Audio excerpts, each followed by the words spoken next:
अभी आप सुन रहे हैं अवरीन दीवाना को दीवाना को दीवाना को।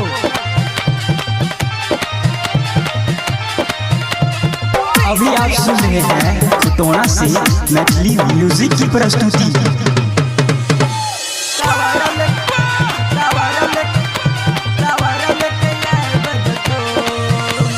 डीजे सुमित सतीश, डीजे सुमित सतीश, चलू यो बम सब देवघर नगरिया, हाथ में कावर लेके डगरिया, कावर में कावर सटाल कि भैया भौजी कि कमर हिलाल कि भैया भौजी कि कमर हिलाल शंकर भगवान की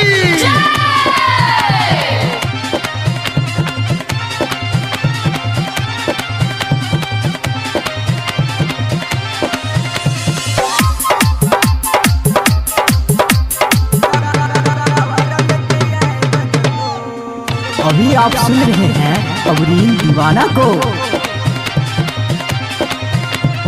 डीजे सुमित सतीश, डीजे सुमित सतीश, बाबा के गलबा चढ़ा के पीनी हो गाजा, पीनी हो गाजा। बाबा बड़ा दयालु छयो, देलक 200 टका जा, देलक 200 टका जा। बाबा के जलबा चढ़ा के पीनी हो गाजा, बाबा बड़ा दयालु छयो, देलक 200 टका। सब बम लोग जलवा चढ़ाई देतो अयो कि बाबा के मंदिर में कावर लेके आए बजतो, कि बाबा के मंदिर में कावर लेके आए बजतो।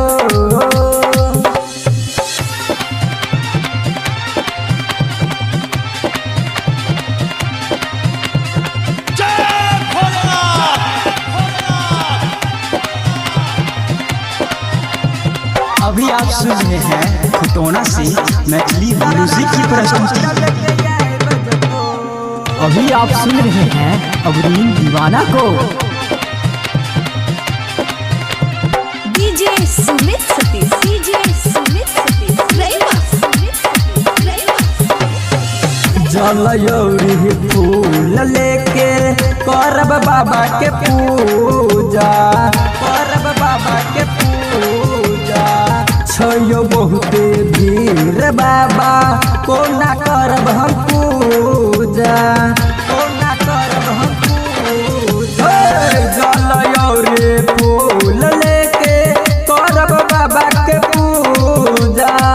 छयो बहुते भीड़ बाबा, कोना बढ़ब हम आग।